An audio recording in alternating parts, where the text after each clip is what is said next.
Hey guys, I'm Kristina Houser and I'm standing outside of Bryce's new studio. I have had the privilege of seeing her last studio and this is a whole new level.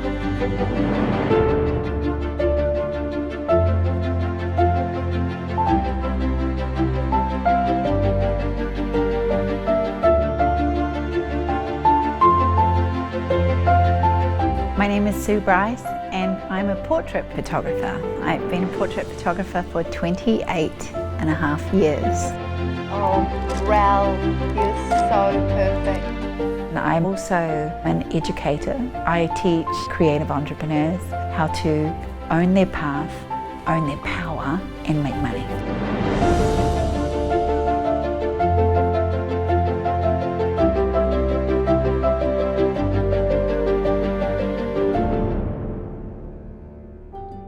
Welcome. Hi. Oh, I'm so excited. Oh my gosh, Thank you for having me. Oh, this is so beautiful. It is, right? Wow, And, I'm just blown away. When I walked in, there's 3 gorgeous portraits on the wall immediately, and your breath is taken by the elegance of the space. When you walk in, I want to remind you of why you're here. So there's frames, prints, boxes, albums, and large portraits on the wall. Everything about my entranceway will remind you the value of a portrait. I create a masterful product, a legacy product you're going to love for your lifetime and then beyond your lifetime. This portrait will outlive you and your family will own this one day and it will be worth more money than anything on this planet. That's what I'm creating. Oh, look at this. You have the printer up and the beautiful print coming off of it. I wanted to have a printing room, you know, that was sort of prints everywhere. And of course the gold frames. I was born in New Zealand. I've been an employed portrait photographer and retoucher since I was 18. I built my first business really officially in 2003 and I had nothing. I had one camera, a 10D, Canon 10D and a kit lens. And I was shooting natural light in my country garage. I shot families and weddings to just stay in the market. I fell out of love with the journey many times. And I spent quite a few years doing that, like hating shooting weddings and just hating being a photographer. And you cannot create or build or be successful from a place of resistance or hate. It's that simple. And many times I tried to go and do different things. I was like, why don't you leave photography and go and try something different? I would leave for a week and come back. And I realized it wasn't what I was doing, it was how I was doing it. I wasn't evolving, and if you don't evolve, you die in business. So when I really started to own my own power and learn that I could get paid doing anything I want, then I could create the business that I want.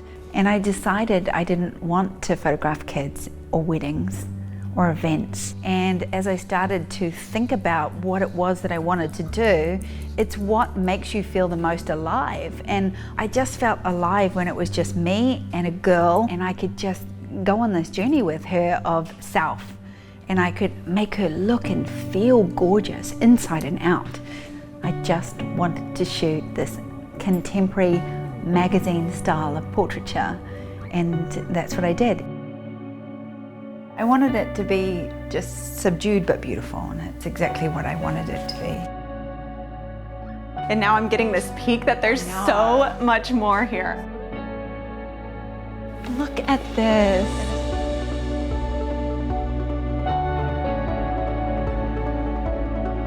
This room is so grand and it's open for opportunity. It's such a great creative space that you could come in, put anything you want into it. There's so much natural light flooding this space right now. Just what a place to create. And also I have this garage door, which takes me comes back all the way up. Yep. So it's like your first garage studio that you had where it was actually a garage, but bigger. now you just expanded a little, but we've still got this fun element. From that country garage, within a year we'd turned over nearly $500,000, and it was time to go into the big city.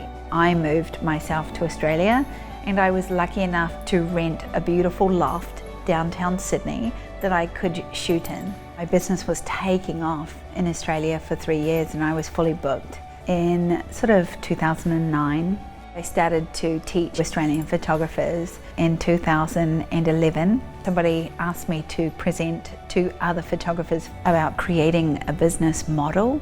So I came to the US to do my first stage presentation, WPPI. And then in 2016, I was given the greatest honor of my career when Canon USA asked me to become a Canon Explorer of Light. Here's have your beautiful print from Joyce Tennyson, who is my idol, my photographic idol. In the 90s, I was so greatly inspired by the work of Joyce Tennyson and Herb Ritts. Both natural light shooters, but they both shoot softboxes as well, but they're predominantly natural light. Both were creating just massive bodies of work that were just feminine and beautiful and really incredible. I'm not so much inspired by photography anymore. I'm inspired by business owners, entrepreneurs. I am so inspired by the journey of business. I still had this fantasy that I had this warehouse where photographers can learn about photography and business. So I had this vision, I keep having it, I've had it for many, many years, that I would have this warehouse space, one space. And yet everything I looked at wasn't one space, so it was kind of weird. I walked in and this couldn't have been closer to the vision I had. I also had this vision that there was somehow a kitchen in the center, and here's my kitchen. I right love here. it. Oh, and you put the Derek Walcott poem here. The poem is about falling in love with yourself. It's everything I believe about a portrait, everything I believe about the journey of any human being is to understand self-love, self-care, self-sustainability. If you don't love yourself, you can't attract love, you can't bring more love into this world. So I want people to celebrate who they are joyfully and really own that. We have a crew table. It's our dining table. We all eat lunch together like a family. That's awesome. And it's a really big part of a photo shoot. Our clients eat with us. Wow, so there's that sense of community and camaraderie. This is part of the process. We stop, we eat lunch together, we go back to the shoot. So you take a more time and it's a more relaxed process. And more bonding. That's wonderful. And we spend more time shooting, we spend more time together.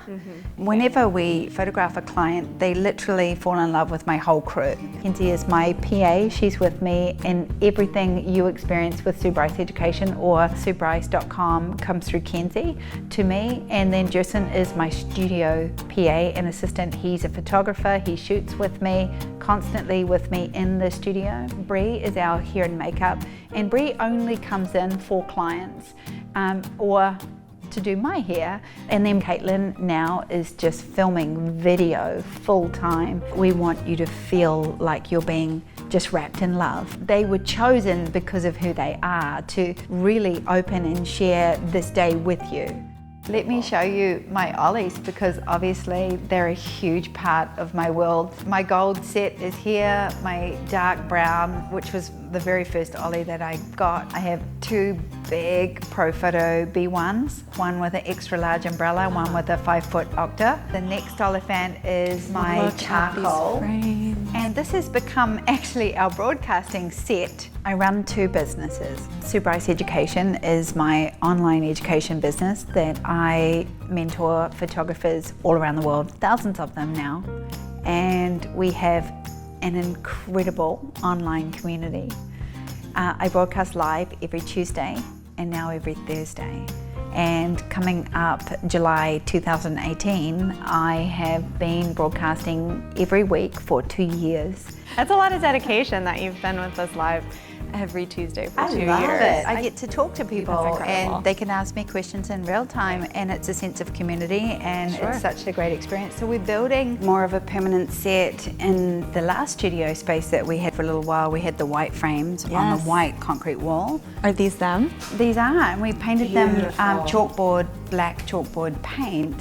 So the idea is we're going to suspend the black frames at different heights just to give a little bit of texture and a little bit of depth. So this is a work in progress, and obviously you guys are going to see this get finished over the next month.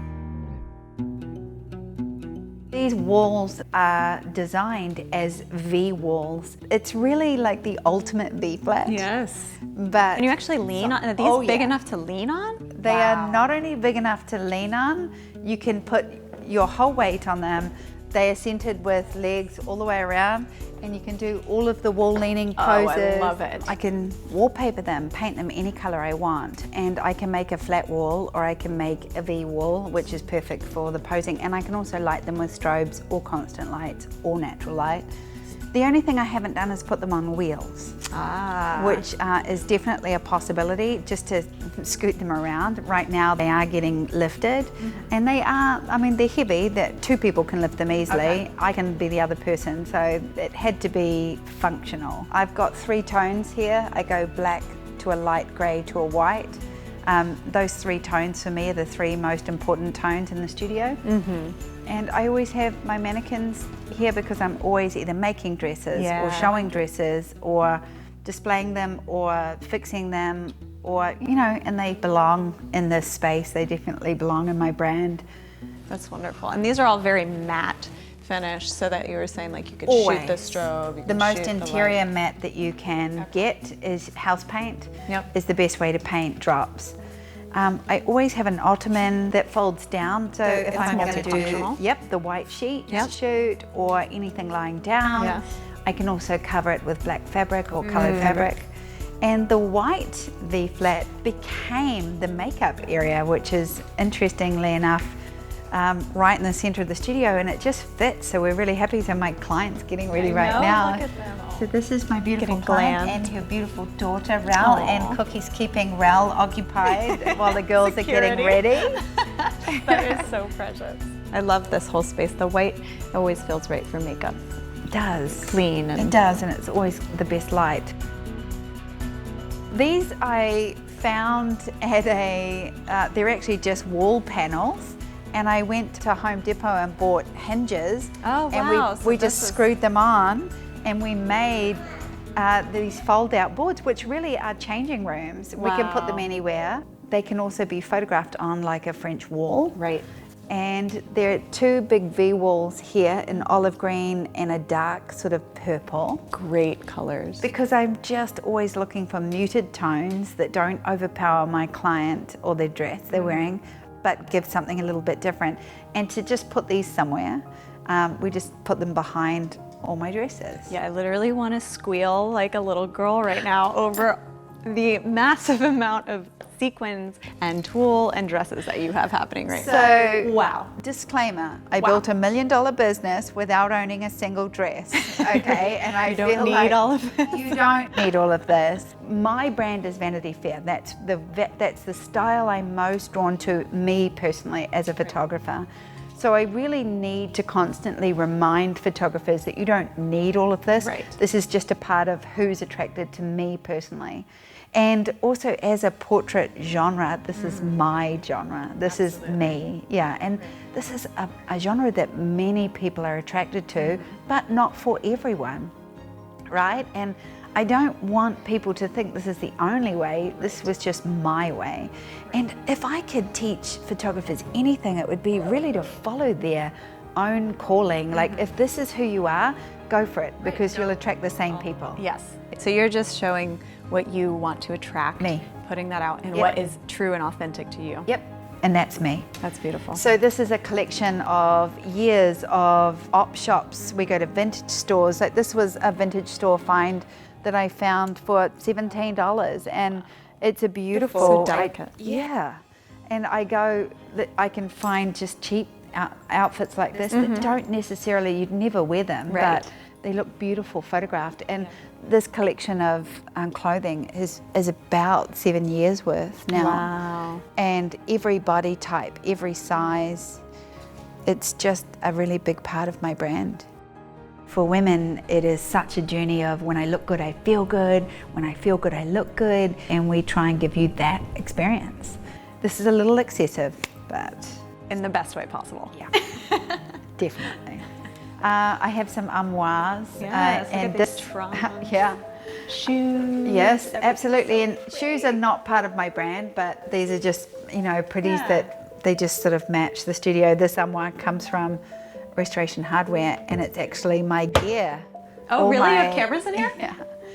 Everything goes away here, gets looked after here, and got my Polaroid, got my Hasselblad, my very first camera. Oh, that's really special. And so we're back to where we started, back to our kitchen space. So, you know, when you first see a big wide open space, your first thought is, how do I make this look good? But it's so strange. I feel like every one of the sets kind of defines each area really well. So I've got this shooting bay set up right here, and we can get started. I want a beautiful mother and daughter portrait for their new wall in their new home. Oh, that's so exciting. Let's go do that. She had a mother and daughter in here. It just made my heart so happy. She was able to control the energy from really high and this toddler running around to then get this beautiful moment where her mother was just embracing her daughter, and it was so sweet to watch. Ral! Oh my goodness! You look like a beautiful princess. Woohoo, Ral! Rally! Oh, Jersen's got fruit snacks. Push your chin down, Britt, towards me. That's it. Mother and daughter to me represents possibly my favorite genre of shoot. It's a different kind of love than any other love you can see. I love to capture that beauty, that love. Oh, he loved my mum. What about look at Mummy? Look how pretty she is. You give Mummy a cuddle like this? Oh, there we go.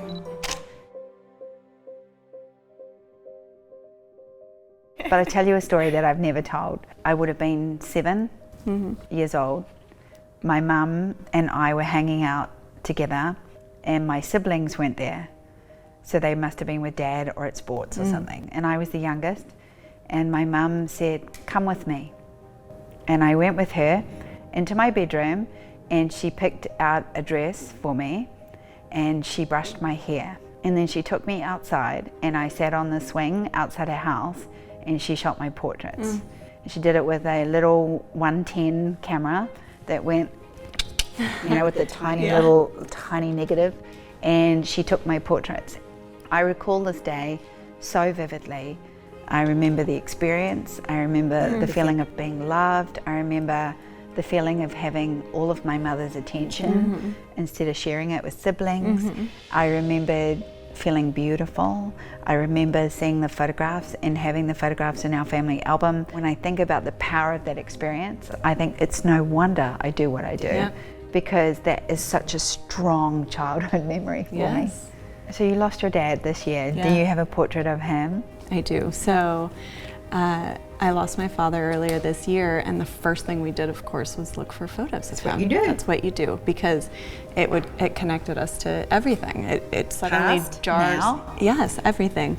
And I remember this one day, I remember driving home. I was at a photo shoot out close to where he lived. And so I popped in one day. He just looked handsome. Like we were sitting at the bar, and the light was beautiful, and we were in his home. And I said, can I take your photo? Because I couldn't think of a photo that I had of him. So I took his photo, and it is the most beautiful photo of him. It's so full of life, and it's him.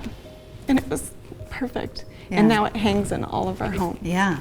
And I value that more than anything. I know. That photo of my father. Yeah, I love that. Gosh, there is no money. I feel the same way. No money in the world. No, it's can priceless. ever take it back. Yeah. Right? Yeah. I think that's where I had to go first. As a young woman, I didn't see the value in it. I just thought it was overpriced. Sure. Because I was 22 and my boss was trying to sell images for $400, and I was like, this is just ridiculous. I couldn't afford it. I certainly didn't see it as valuable. And it wasn't until I grew up a little bit more in my own career that I understood that value. And I've heard you speak a lot about your journey, and it's one of grit and one where you had to overcome not only the natural things that come up by starting and running a business, but your own personal growth came and came again. How often do you check yourself still? And Daily. it's needed, right? Daily. I also ask myself, are you enjoying this?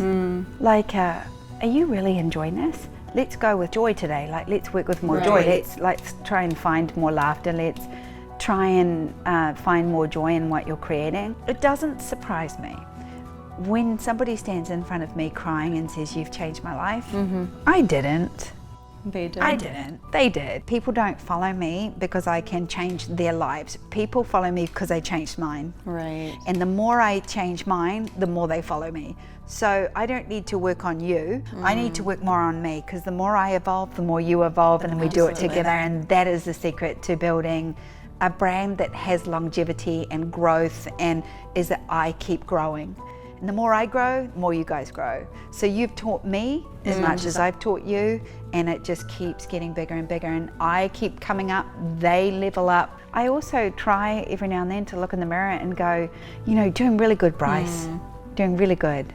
Like, just try and give myself a little bit of a pat on the back. And yeah, I love that, and that's so true, because I have also watched you grow and watched you become what you are today, even though you've been in business for so long. I've seen many of your studios, and I was so lucky to firsthand go to your last studio, and then you had an in-home studio in Studio City, and watching your growth, you're right, that's the inspiring part of what's next. I feel like I'm a chef, right? And this is my restaurant. Ultimately, you go back to a restaurant because the food was good and the way you get treated and the experience. And the experience for us is being photographed, or coming here as a photographer and learning from me, or coming here as an educator and photographer and teaching a class here, or a broadcast here, or a live session here.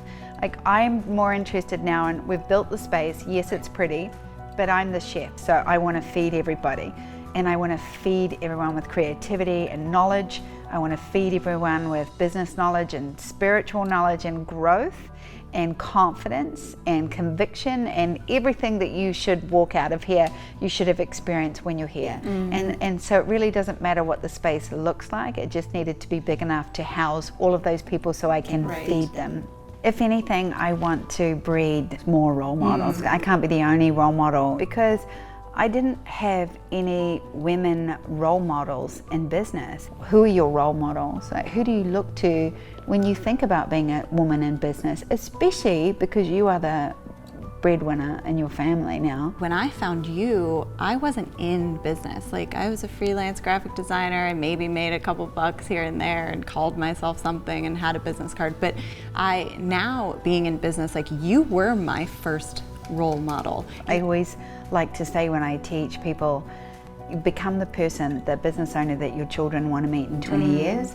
I'd rather watch your son grow up watching you and Troy work on your dream life than you and Troy go off to work every day in a job that you hate. Is there a better legacy than that? No, there isn't.